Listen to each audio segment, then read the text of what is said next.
Leela Adebayo stepped out of the taxi, her eyes wide as she took in the grandeur of the Ngwani estate. The sprawling mansion stood tall against the backdrop of the lush green hills, its imposing gates a barrier to the outside world. She adjusted her modest dress and walked toward the entrance, feeling a mix of excitement and apprehension. Inside, a stern-looking woman named Mary, the head housekeeper, greeted her. "Welcome to the Ngwani estate, Leela," Mary said, tone brisk. "Your primary duty will be to care for Kai Okoro, young master. He is not well, and you must respect his privacy at all times." Leela nodded, curious but cautious. "I understand. What exactly is his condition?" Mary hesitated, her eyes darting around. "It's a rare illness. Most people find it difficult to be around him. Just do your job, and you'll be fine."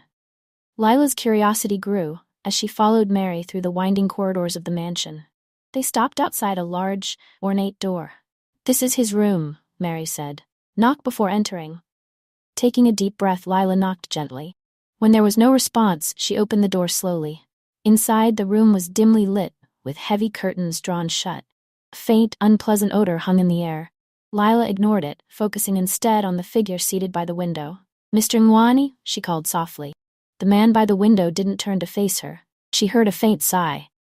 "Who are you?" he asked, his voice tired. "I'm Lila, the new housemaid," she replied. "I'm here to help." There was a long pause before he spoke again. "Help? We'll see about that." The next morning, Leela returned to Kweku's room with a tray of breakfast. She found him in the same spot by the window, his back to her. The room still felt heavy with an air of solitude and sadness. "I brought you some breakfast," Leela said gently, setting the tray on a nearby table. "Would you like to eat?" Kai finally turned to look at her. His face was striking, with sharp cheekbones and deep, brooding eyes, but there was an unmistakable sadness in his expression. His appearance, though handsome, was overshadowed by the persistent odor that lingered around him. "Why are you here?" Kai asked, his tone guarded. Lila met his gaze steadily. "I'm here to take care of you," she replied. "I want to help." Kweku's eyes narrowed, suspicion clear on his face. "Everyone says that at first, then they leave." Lila shook her head.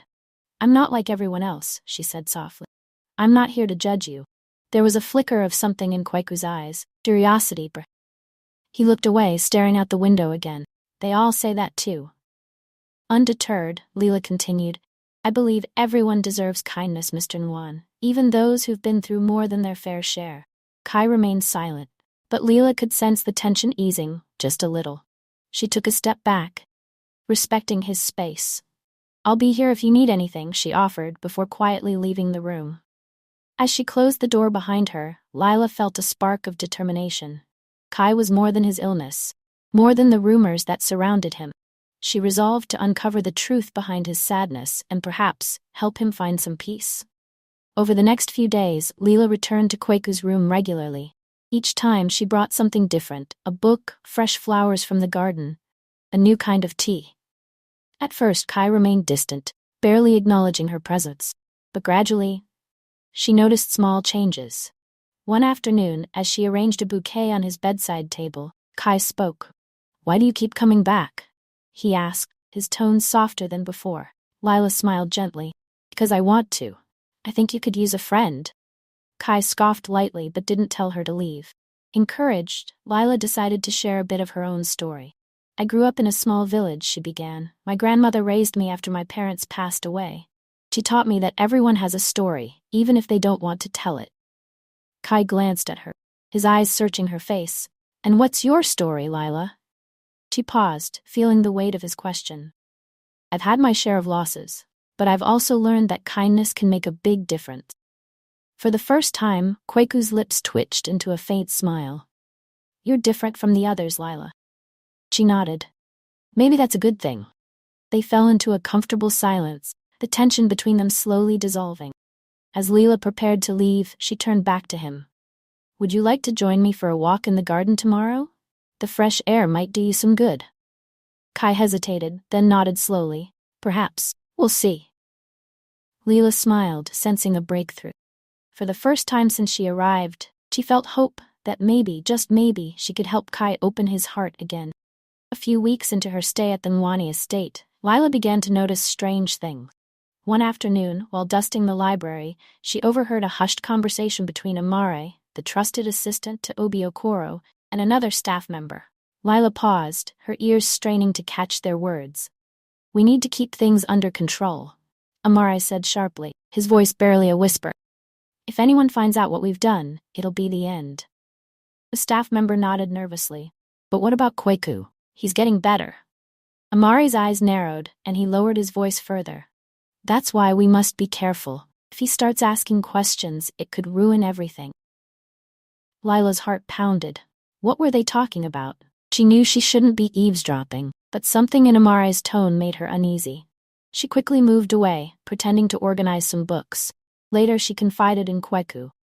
"I overheard Amare talking about you today," she said carefully.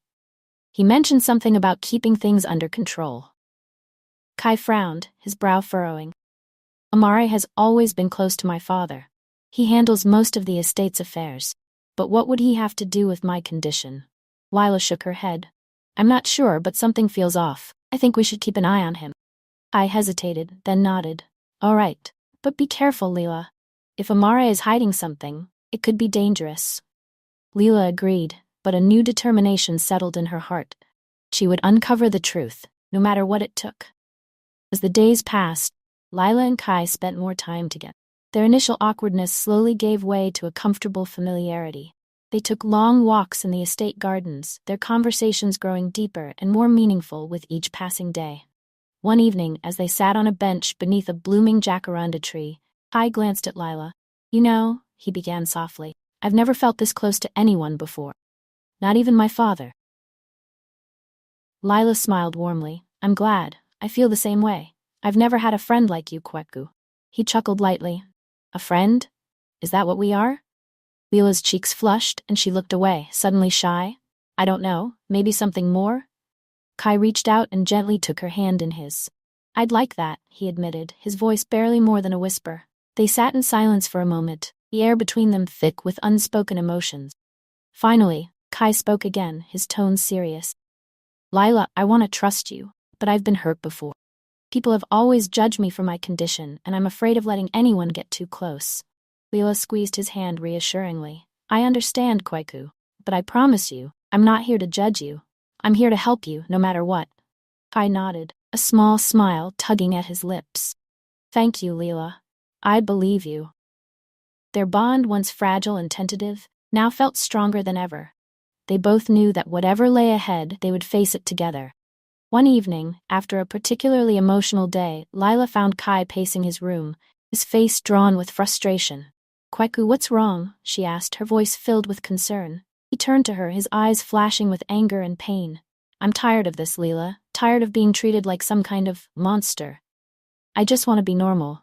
Lila stepped closer, placing a comforting hand on his arm.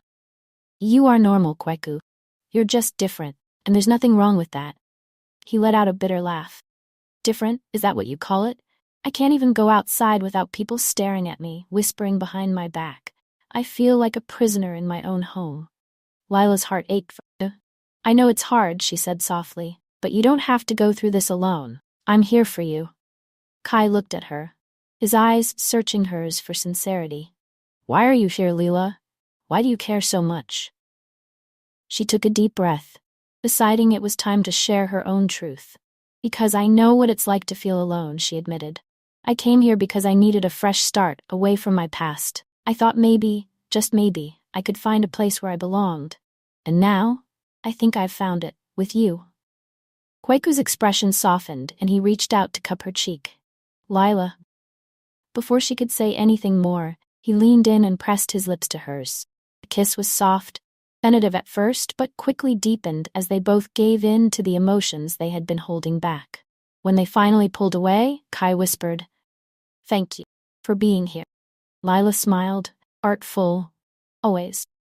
The morning after their kiss, Lila was tidying up Kweku's room when she noticed a stack of papers peeking out from under his bed. Curiosity piqued. She carefully pulled them out and saw they were old medical documents.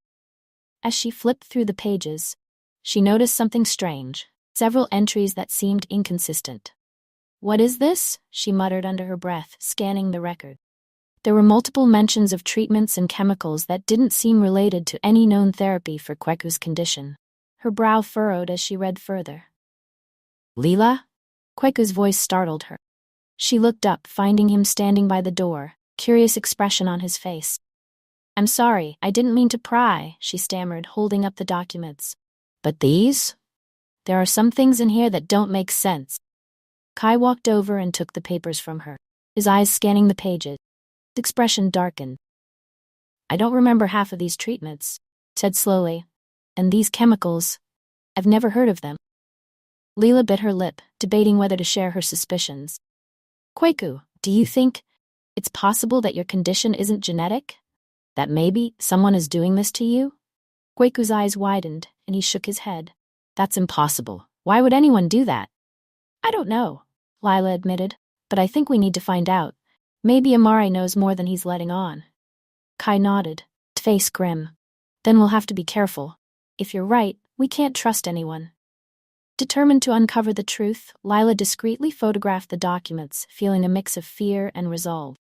Whatever secrets the Nwani estate held, they were about to unravel them. Days passed, and Lila couldn't shake the feeling of being watched. Every time she saw Amare, he seemed to be observing her more closely, his eyes lingering too long.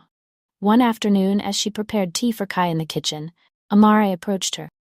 Leela, he said smoothly, his voice low, I hear you've been spending a lot of time with the young master. Is everything going well? Leela forced a smile, basking her unease. Yes, Mr. Tades, Kai is making progress. Amare nodded slowly, his gaze sharp. Good. We all want what's best for him, don't we? She nodded, feeling the weight of his words. As Amare walked away, Lila's hand shook slightly, spilling hot tea onto her hand. She winced, quickly wiping it away. She knew she had to be more cautious. Later, when she brought the tea to Kweku's room, he noticed her anxiety. Leela, what's wrong? He asked, his concern evident. She hesitated, then confessed, I think Amare suspects something. He's been watching me closely. Kweku's face tightened with worry. We need to be careful, Lila, if he finds out what we're doing. I know, she whispered, but we can't stop now. We're close to finding out the truth. Kai nodded, taking her hand in his. I trust you, Lila, and I'm with you, no matter what. She smiled, feeling a surge of warmth despite the danger. Thank you, Kweku. We'll get through this together. As they sat together, the weight of their shared secret hung heavy in the air, but so did their determination. They both knew there was no turning back now, and Kai became almost unbearable, each day filled with stolen glances and fleeting touches. One night, after hours of poring over the suspicious documents in Kweku's room, they found themselves closer than ever before. Kai leaned back, rubbing his eyes. I'm exhausted, he admitted. But I can't stop thinking about what we found. What if this has been happening for years, right under my nose? Lila touched his arm gently. We'll figure it out, she assured him. Together. He looked at her, his expression softening. Lila, you've been incredible through all of this. I don't know what I'd do without you. Lila felt her heart flutter. You don't have to think about that, she whispered. I'm not going anywhere. Without thinking, Kai leaned forward and kissed her. This time, there was no hesitation, no doubt, just a raw, overwhelming need. Lila responded immediately, her arms wrapping around his neck as they lost themselves in the moment. When they finally pulled apart, both breathless, Kai rested his forehead against hers. We should be careful, he murmured. If anyone finds out. Lila nodded, her fingers tracing his jawline. I know, but I don't care. Not right now. They spent the night wrapped in each other's arms, finding solace in their shared passion amidst the chaos around them. For the first time in a long while, they felt alive, united by both their love and their quest for the truth. As dawn approached, they knew that their relationship had crossed a line, but neither regretted it. Their forbidden desires had only strengthened their resolve to uncover the secrets, threatened to tear them apart. Lila couldn't shake the feeling that Amare was hiding something crucial. Determined to find out more, she decided to search his office while he was away. Late one evening, when the mansion was quiet, she made her way to the small, cluttered room that Amare used as his workspace. She pushed open the door, her heart racing. The room was dimly lit, and the air was thick with the scent of old paper and leather. Lila knew she had to be quick. She didn't have much time before someone noticed her absence. She started rifling through the drawers, carefully checking for anything out of the ordinary.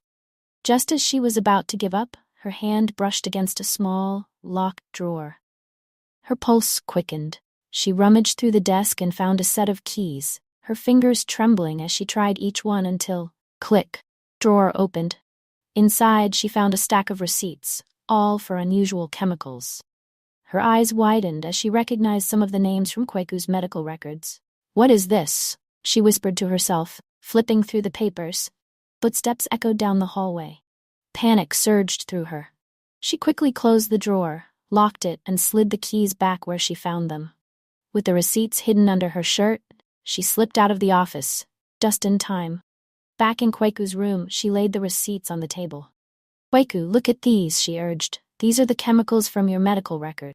Amare has been buying them." Kai stared at the receipts, shock and anger filling his eyes. "You're saying he did this to me? Deliberately?"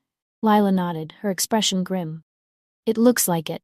We need to confront your father, Obi, with this." Kai clenched his fists. "Then let's do it. It's time for some answers." Kai and Lila approached Obi's study with a sense of urgency. Obi looked up from his desk as they entered, his expression one of surprise. "What is it?" he asked, seeing the determined look on their faces. "Father, we need to talk," Kai began, holding up the receipts. "These are records of chemicals linked to my condition. Amare has been buying them." Obi frowned, glancing at the papers. "Amare? That doesn't make any sense. He's been with our family for years." Lila stepped forward. "I overheard him speaking to another staff member about keeping things under control. I believe he's been poisoning Kai to manipulate you and gain control of the estate." Obi's face tightened with disbelief. "That's a serious accusation, Lila. Are you certain?" Before Lila could respond, the door burst open, and Amare stormed in, his face a mask of anger. "What's going on here?" he demanded, his eyes darting between them. "We know what you've been doing," Kai said, his voice steady. "You've been poisoning me to keep me sick and to control my father." Amare's expression hardened. "You have no proof," he sneered, "and even if you did, no one would believe you over me." Obi looked conflicted, his loyalty to Amare wavering. "Amare, what is this about?" he asked, his voice tense. Amare turned to Obi, his tone suddenly calm. "Sir, they're confused. Kweku's condition is affecting his mind. We must get him proper care." Kai stepped back, realizing the danger. "Father, he's manipulating you." Lila grabbed Kweku's hand. "We need to go," she whispered. "Now." Understanding the urgency, Kai nodded. "We'll be back with proof, Father." As they fled the study, Kweku's heart pounded. They needed to find safety and gather the evidence to expose Amare's treachery. Kai and Lila found refuge in a secluded cabin owned by a close friend of the Ngwani family, hidden deep within the dense forest surrounding the estate. The cabin was small but cozy, stark contrast to the grandeur of the mansion. Here they felt a momentary sense of peace, away from the prying eyes and dangers of the estate. Lila set a fire in the small hearth, its warmth a comforting embrace against the cold night. "We should be safe here for now," she said softly, glancing over at Kweku, who was staring into the flames, lost in thought. Kai nodded slowly. "Can't believe Amare would do this," he murmured. "He's been like family to us, to me." Lila moved to sit beside him, taking his hand in hers. "Sometimes the people closest to us are the hardest to see clearly," she said gently, "but we have to stay focused. We need to find out exactly what he's done and why." Kai sighed, leaning back against the worn couch. "I just don't understand his motive. What could he possibly gain from this?" Layla frowned, her mind racing. "Control, maybe? Over you, over your father, over the estate?" Kai nodded, his expression hardening. "Whatever his reason, we need to stop him. But we'll need help." Lila's eyes lit up. "I have a friend from my village who knows about chemicals and medical forensics. If we can get her to analyze these receipts, maybe we can prove Amare's guilt." Kai squeezed her hand. "Then let's do it, whatever it takes." They sat together in silence, the fire crackling softly in the background. Despite the uncertainty of what lay ahead, they found comfort in each other's presence. Their bond stronger than ever. The next morning, Leela contacted her old friend Akello, who was skilled in research and medical forensics. They arranged to meet at a nearby market, away from the prying eyes of anyone from the Ngwani estate. When Akello arrived, her face broke into a wide smile. "Lila, it's been so long," Akello greeted, embracing her tightly. "What's going on? You sounded urgent on the phone." Lila quickly explained the situation, handing Akello the stack of receipts. "We think these chemicals were used to make Kai sick," she said. "We need to know if that's possible." Akello flipped through the receipts, her expression growing serious. "These are dangerous substances," she said quietly. "If they were administered over time, they could cause symptoms similar to a genetic disorder. Let me run some tests. I'll need a few hours." Kweku, who had been standing a bit away, joined them. "Thank you, Akello. This means a lot," he said, his voice tense but grateful. Akello nodded. "Anything for Lila. I'll get back to you as soon as I have something." As Akello left, Kai turned to Lila. "Do you trust her?" he asked, concern etched on his face. "With my life," Lila replied firmly. "She's one of the few people I know who would never betray me." They waited anxiously in the market's small cafe, each passing minute feeling like an eternity. Finally, Akello returned, her face grave. "You were right," confirmed. "Chemicals could definitely cause Kweku's symptoms. I've documented everything." Kweku's face hardened. "This is it, Lila. Proof that Amare's been poisoning me. We need to confront him and clear this once and for all." Lila nodded, determination flaring in her eyes. "We need to be careful. He won't give up easily." Back at the cabin, Kai sat by the window, staring out at the dense forest that surrounded them. Despite the breakthrough, doubt gnawed at him. "Lila," he began hesitantly, "why are you really here? Is it out of pity? Or because you feel like you need to help me?" Lila turned from the small kitchen table where she was sorting through the documents, her brow furrowing in surprise. "What do you mean, Kweku?" Kai sighed, rubbing his temples. "I mean, everything that's happening, all that you're doing for me. I can't help but wonder if you're just trying to do the right thing rather than genuinely caring about me." Lila walked over to him, kneeling by his side. "Kweku, look at me," she said softly. He turned, meeting her gaze, his eyes filled with uncertainty. "I'm here because I care about you. This isn't about pity or obligation. It's about us. What we've found together, what we've become." He hesitated, and whispered, "What have we become?" Lila leaned closer, her voice steady. "Something real. Something worth fighting for. Don't doubt that. Not now." Kweku's expression softened and he pulled her into his arms, holding her tightly. "I'm sorry," he murmured. Everything feels so uncertain." Lila hugged him back, her heart aching for him. "I know, but we're in this together, and I believe in us." Their embrace deepened, turning into a kiss that was both passionate and desperate, a reminder of their shared strength and vulnerability. For now, in each other's arms, they found a brief respite from the storm brewing around them. As night fell, Lila and Kai made the decision to return to the Nwani estate under cover of darkness. They knew they needed more evidence to confront Amare, and time was running out. The estate loomed in the distance as they approached quietly, sticking to the shadows to avoid being seen.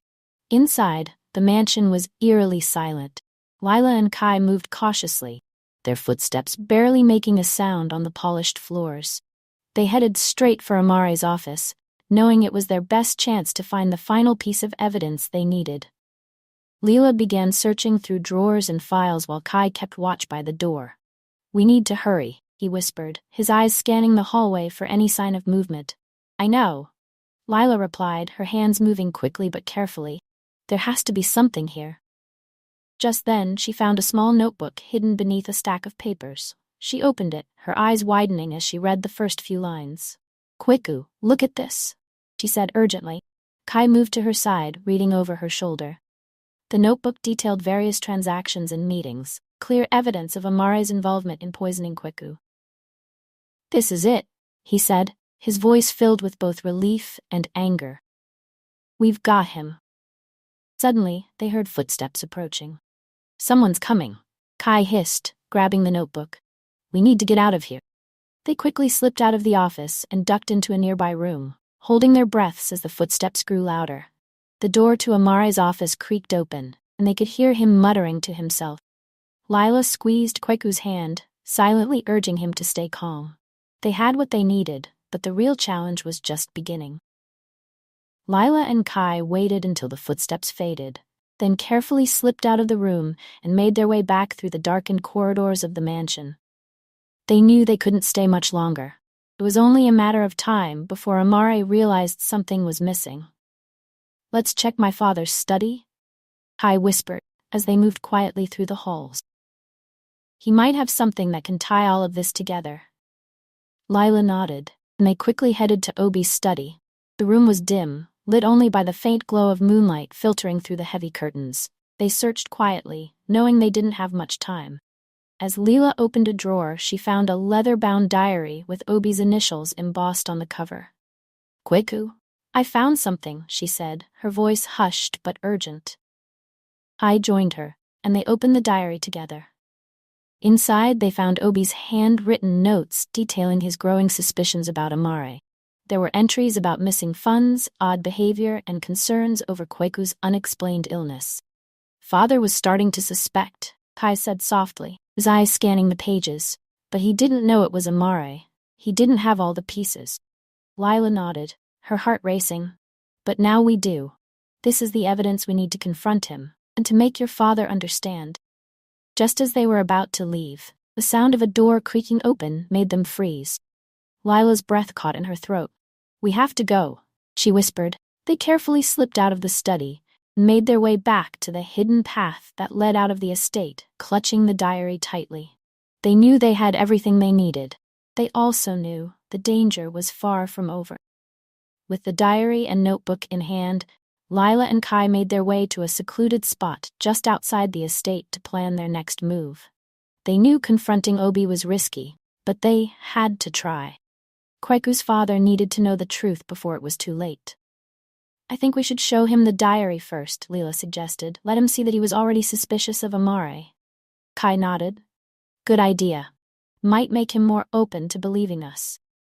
They waited until dawn, then returned to the estate, taking care to avoid being seen.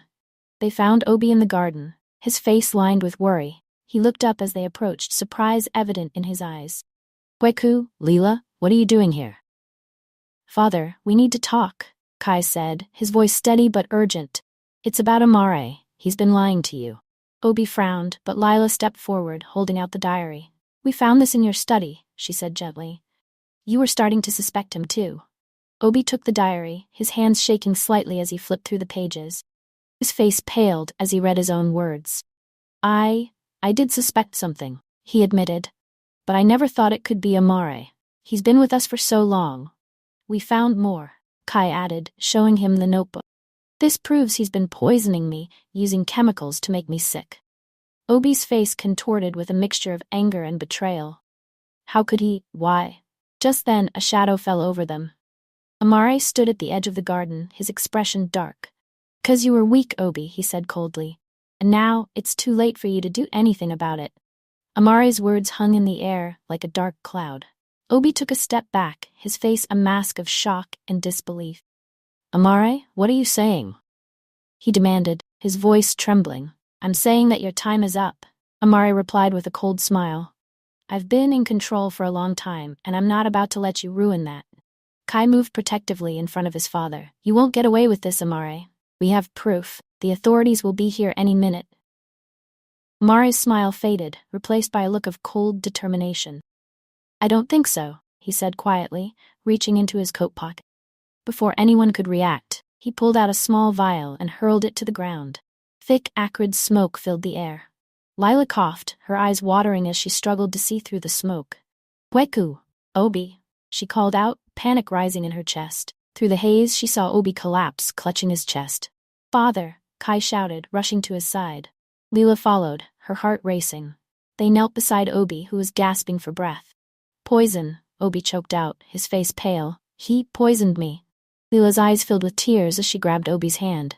"No, stay with us," she pleaded. "We'll get you help." Obi shook his head weakly. "It's too late," he whispered. "Kweku, I'm sorry for everything." Kai held his father tightly, tears streaming down his face. "Father, please." Obi's eyes closed, his body going limp. Lila felt a sob rise in her throat as she looked up at Kweku, whose expression was a mix of grief and rage. "Amare will pay for this," Kai vowed, his voice low and filled with anger. "I swear it." Leela and Kai stood in shock over Obi's lifeless body. acrid smoke still lingering in the air. Their grief quickly turned to anger as they realized Amare had vanished into the thickening haze. "We can't let him get away," I said, voice steely with resolve. He gently laid his father down and rose to his feet, determination blazing in his eyes. Leela nodded, wiping her tears. "He must have gone toward the back of the estate. There's a way out through the gardens." Together, they ran through the mansion, their footsteps echoing in the empty halls. The servants, alerted by the noise, watched them with wide, confused eyes. Lila and Kai burst through the back doors and into the sprawling gardens, cool night air hitting their faces. "Amare!" Kai shouted, his voice echoing through the trees. "You can't hide forever. This ends now." From the shadows, Amare emerged, his face twisted with anger and desperation. "You think you've won?" he sneered. "You have no idea what you're up against." Kai advanced, fists clenched. "I'm done with your lies, Amare. You took my father from me, and I won't let you hurt anyone else." Amare reached into his jacket. Before he could pull out another vial, Isla threw a stone at his hand, knocking the vial to the ground. Shattered, releasing another burst of smoke, but this time they were prepared. "Give it up, Amare," Leela shouted. "Police are on their way." Amare's eyes darted around, realizing he was cornered. "You'll never take me alive," he hissed, lunging at Kai with a knife. Kai dodged the attack and grabbed Amare's arm, struggling to disarm him. Two men grappled, each trying to gain the upper hand. Lila searched desperately for something to use as a weapon when suddenly, the wail of police sirens pierced the air.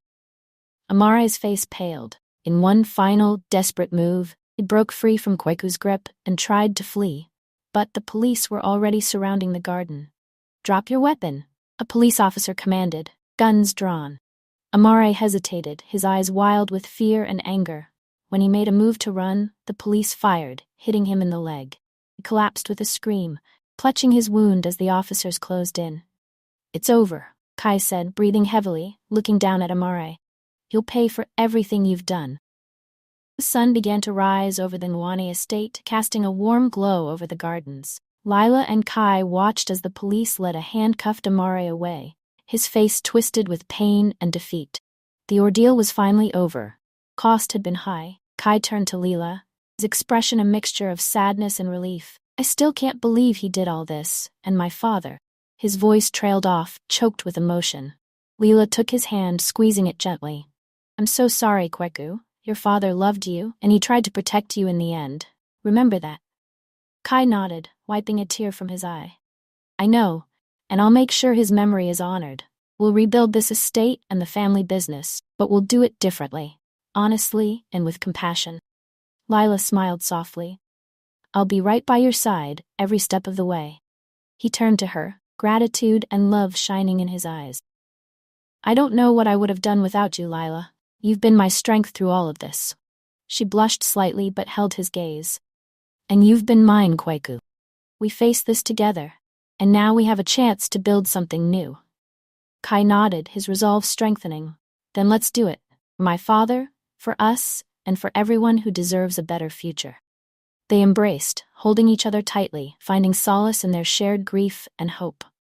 As they stood together, watching the dawn break over the horizon, they knew a new chapter was beginning.